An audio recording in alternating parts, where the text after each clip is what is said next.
It's a beautiful New England spring day. It's cold and cloudy in late April. And today we're going to be talking about learning codes, taking subjectivity into account.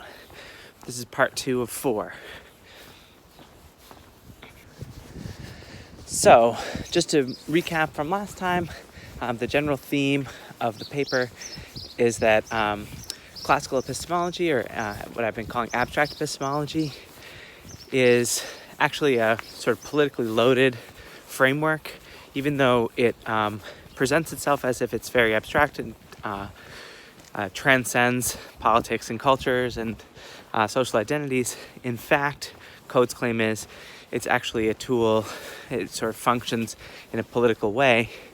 Let me try to say, generally, the idea is that postulating an ideal rational agent is itself functions as this in this politically laden way. Like the people who count as ideally rational turn out to be the dominant group. People who are wealthy white men, and then the claim is that that's probably because the theory was created by these people, and sort of in so being created by a certain group of people with certain political and economic stakes. It reflected their interests in sort of criticizing and diminishing other forms of knowing or other subjectivities, and making them out as if, those are the irrational people and they don't have a grip on truth or reality, and we do.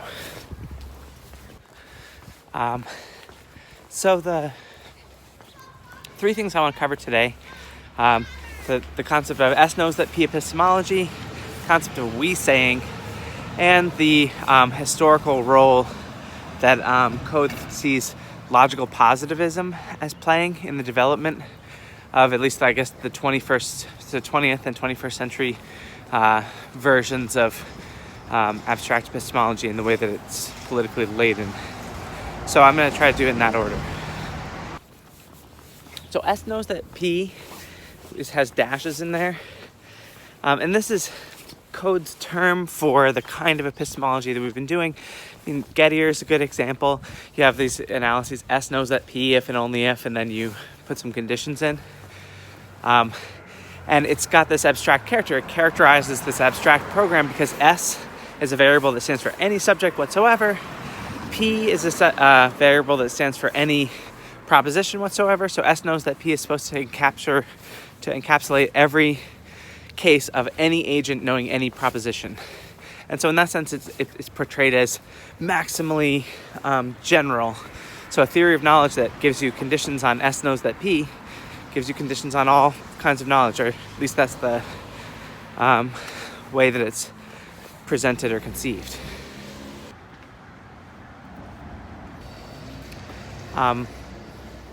So S knows that P epistemology is one of the things that Code is interested in criticizing.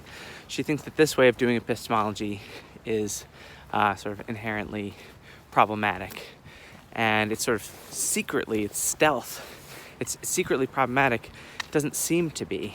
And that's one of the other features of this critique.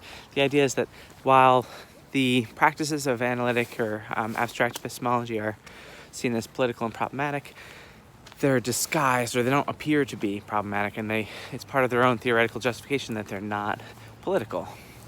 So the picture you get is someone gives you the theory of knowledge, and it's designed to look fair and neutral, but in fact it's not.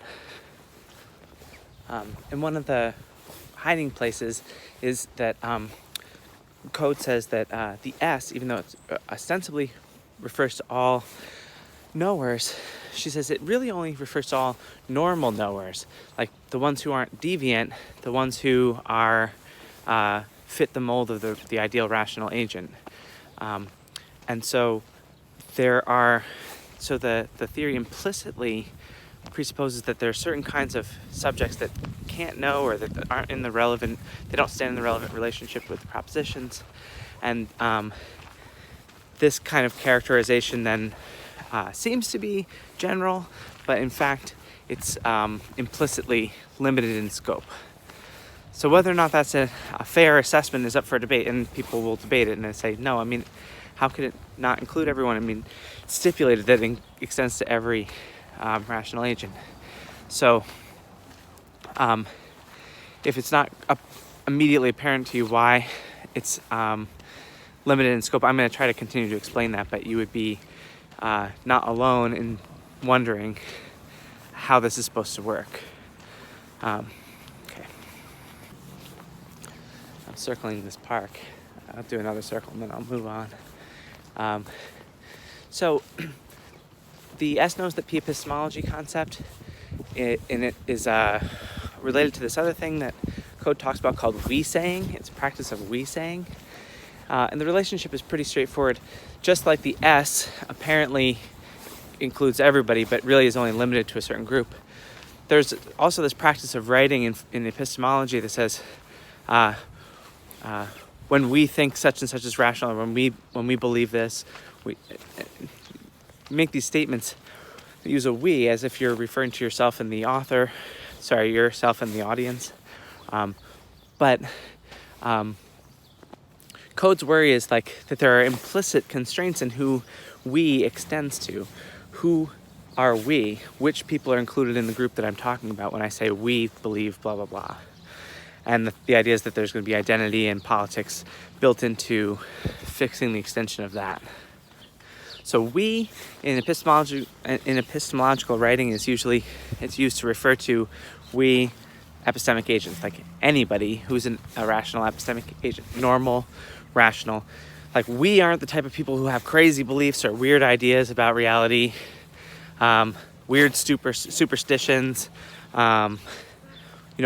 We all think alike. We all agree about what we're saying. Those are all sort of built into the practice. So Code says we refers to the author and the generic knower.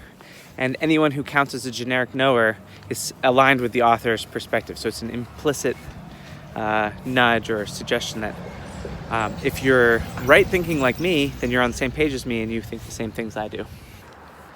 So then implicit in that is the view that, implicit in that is the idea that anybody who doesn't agree with me, or when I say we think this, anybody who doesn't agree with me is not a generic knower. Or if you have some problem with it, you must not be, you don't fall under the rubric of like the normal knowing person. So like if you think that you get information from dreams, clairvoyance or something like that, would be like, you're not one of us. That kind of thing is irrational. And we don't believe in that kind of stuff. I'm just picking a random example. You can do all kinds of weird beliefs or weird perceptions. Like if you see people or beings that other people don't see, you're not a normal person. You're not one of the ordinary rational beings. You see stuff that isn't there. And so you're confused. You're not an ideal rational being. You might be able to be rational so long as you recognize that your percepts are wrong according to the common reality. And so you can be rational, but you're not normal, something like that. So there's like a kind of ableism built into it, and there's also a kind of background presupposition built in about what counts as reality. Consensus reality is what's a consensus among a certain group with a certain perspective that, certain kinds of religious dogmas, they're out. Weird metaphysical thinking or ideas about our perceptual powers that go beyond what ordinary common sense believes in. Those are all sort of what she considers outside the scope of the standard we-saying practices in epistemology. Code's example of this practice in epistemological writing is this guy named Richard Foley, and he wrote this book about rationality. So she's really thinking specifically about a theory of rationality. What does it mean to be rational? So Foley's view is it's rational to believe something just in case that's what any normal person on reflection, upon thinking about it, if they're not confused and they're not having weird superstitious beliefs or like any of that stuff I was just talking about, if the normal person on reflection would believe it, then it's rational to believe it. And then, so the defense of this kind of view is an appeal to sort of common sense or like a shared perspective. So the author says, sorry, I'm getting talked to. So the defense of this view is something like an appeal to what you, the reader, and I, the author, sort of agree to as being normal. And it works as an argument form with anybody who already agrees with me and agrees with us, if you're one of us. So Foley goes on to to clarify what he means is like, normal people who don't have weird perceptions, weird beliefs, or weird goals in mind. And weird is just like different from me, or like it's supposed to have this intuitive, like they're not, it's hard to explain what it's supposed to be without sort of invoking, it's not irrational. The stuff that we already think is rational is the stuff that is rational. And the stuff that we think of as irrational or unjustified, that's the stuff that weird people believe. So it's a little bit circular in the background theory, but it's almost as if the we saying then really draws on this effect of the fact that myself and the people that are like me, we all think sort of the same stuff is irrational and the same kind of stuff is rational as each other. So we all sort of have a secret consensus sort of built into our perspective on rationality. So that's an example for code because it has this on its face, Foley is trying to give this theory of rationality that's universal, like what it is for a human being to be rational. But the whole structure of presenting the view has this we saying built into it where he just defends a view that says what I myself and others like me take to be rational is what's rational. But that's hidden, and it's hidden under the discourse because he doesn't come out and say that. He tries to appeal to this notion of like what a normal person would think of as rational. So again, just to connect the dots, what is political and ethical and loaded about this conception is what it means to be weird or what it means to be normal. Those are sort of socially situated things and culturally specific.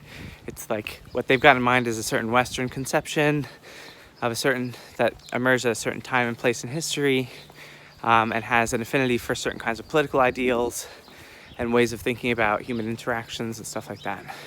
Okay, so I accidentally ran out of time to record this lecture on this walk, so prepare for a costume change and a scenery change, and I'll be right back.